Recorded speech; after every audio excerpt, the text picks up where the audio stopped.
So, hi mga ka-JTech! Isang magandang araw po ulit sa inyong lahat. So, today is Sunday. Have a blessed Sunday po.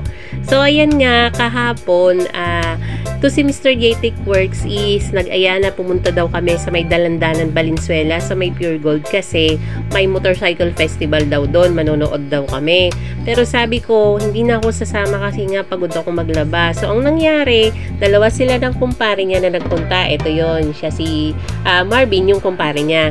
So, ayan nga, pagdating nila dito is medyo marami-rami na ring tao and ang daming mga magagandang motor na naka-display.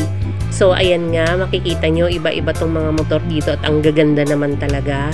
So, halos lahat naman siguro tayo is naghahangad na magkaroon ng mga motor na ganito. Pero, syempre, expect na natin na pricey talaga tong mga to kasi yung iba dito is mga vintage na talaga and yung iba naman talaga is mga luxury motorcycle.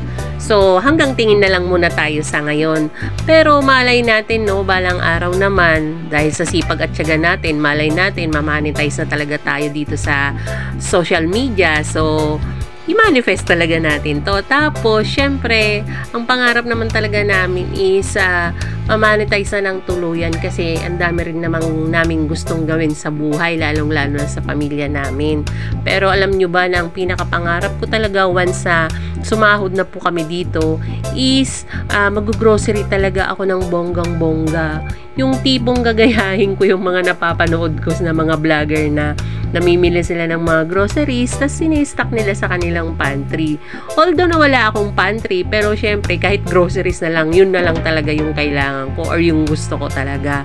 Yung tipong hindi ko na problemahin kung ano yung kakainin namin, kung ano yung merienda namin, or kung wala man kaming napamalengke is may agad-agad kaming kukunin para maluto at makain.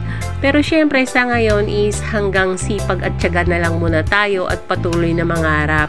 Kasi malay natin, 'di ba, ibigay sa atin ng Panginoon yung blessings. Malay natin bukas ito na, sumasahod na tayo. So for now, sipag at tiyaga lang talaga muna at sana marami ang manood pa sa mga ina-upload naming videos. So ayun lang, maraming salamat.